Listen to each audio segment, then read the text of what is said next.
Hola estudiantes, muy buenos días.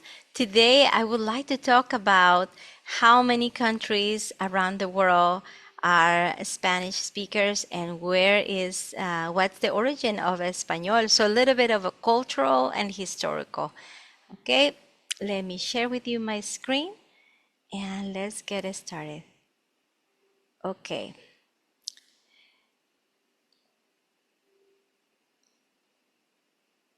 Okay, so Spanish is not just a language, it's a bridge connecting cultures, peoples, and histories across the globe. With its deep roots in Latin and vast presence in over 20 countries. So some websites say that it's 25 countries, some websites say it's 23, but we'll see why. Spanish has become a key player in global communication and cultural exchange.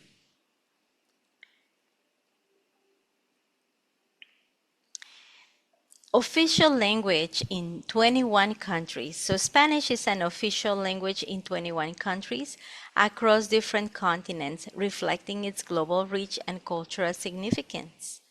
In North America, Spanish is spoken in Mexico, that's where I'm from, the United States, where it has over 60 million speakers, and we know this mostly in California, and Puerto Rico, which is a U.S. territory.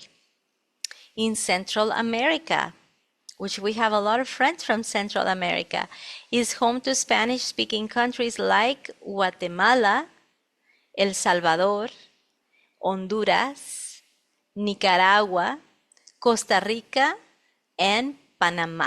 We say Panama in español. Okay, South America showcases several Spanish-speaking countries, including Colombia, Venezuela, Ecuador, Peru, Bolivia, Paraguay, Chile, Argentina, and Uruguay. When you look at South America and a map of South America, you'll see to the right a big, big territory. That's Brazil. And Brazil is not Spanish-speaking country, so it's Portuguese. Okay. Now we have the Caribbean. In the Caribbean, Spanish is prominently spoken in Cuba, which we have friends from Cuba, and the Dominican Republic, which we have a sister from the Dominican Republic now, contributing to their cultural identity. And in Europe and in Africa, now Spain, in Europe is the birthplace of the Spanish language. So we're going to talk about a little more about history today. And Equatorial Guinea is the only Spanish-speaking country in Africa. Did you know that? Because I didn't. So it's good to know that, right? You can go to Africa, to that particular region, and practice your Espanol. And a fun fact, the Spanish is also widely spoken in regions such as the Philippines. We have friends in the Philippines, Andorra, Belize, parts of Morocco, and the southwestern US. Did you know that? That's amazing, isn't it? It's amazing. Historically, so it's people from Spain were in all these territories at some point. Okay, so let's talk a little bit in depth about Spanish, where it came from. So it's originated in the northern regions, and we can take a look at the map right there. And it evolved from Latin, which was spoken in the Roman Empire, with the Roman Empire soldiers, merchants, and settlers in ancient Hispania. Hispania is the name of that region, making it a Romance language. So as you know, there are 5 Romance languages, and I always tell my students when you do this, there's an L shape here that comes from Latin, and that's the root of the language, which has 5 branches. So first one being Italian, French, Portuguese, Romanian, and Spanish. I have not met anyone who speaks Romanian, so I will have to do that one day and see how it relates to Espanol, because so far, meeting people from Italy, France, and Portugal, I'm able to understand them. Maybe French, because I took French, I can relate in a different way, but Italian and Portuguese is super similar to Espanol. how Spanish spread to the Americas. So let's take a look at this timeline here.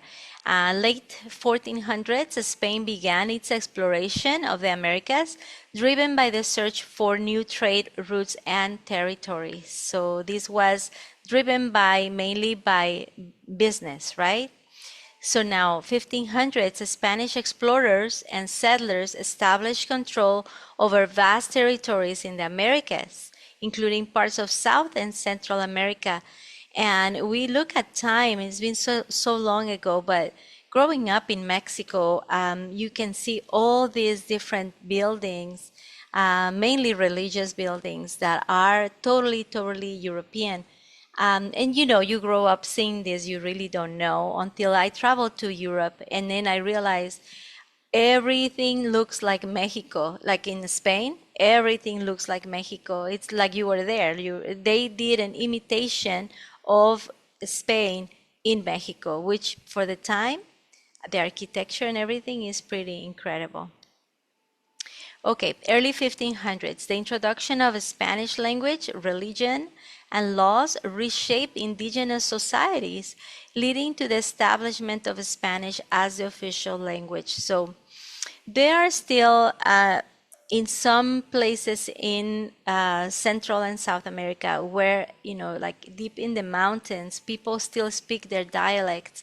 Some of those people, sometimes they can come down to the cities and then they learn Espanol, or if they go to school, of course. But a lot of indigenous languages that still exist, which is kind of good because Nahuatl, which was the first language that the Aztecs spoke, it was literally almost lost until now. Scholars are reviving it, which is a treasure.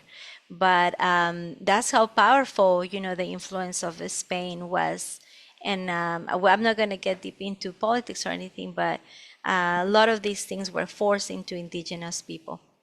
And that happened that back then. We know that it was the dark time. Okay, so why did the Spanish have, how did it come about, this influence? So talk about government. Spanish became the official language of new governments with constitutions and laws written all in Spanish, ensuring continuity in administration and governance. It became the language of education.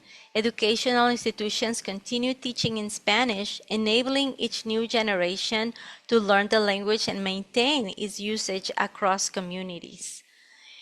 Unification. In countries with diverse indigenous languages, Spanish became the common language that facilitated communication and unity among different groups. Now, I was always curious of why, like in the Philippines, the Spaniards were there for a longer time. Why didn't it become the official language? And I've talked to different people from the Philippines. Is because they are in islands, so there are so many islands with different languages, and they are very diverse. So it didn't touch everyone. Therefore, they were able to keep their main dialects. But you know, they have a main dialect throughout the Philippines is the Tagalog language. And I have to say, when I met my father-in-law, he is from Zamboanga. And in that province, they speak Chapacano.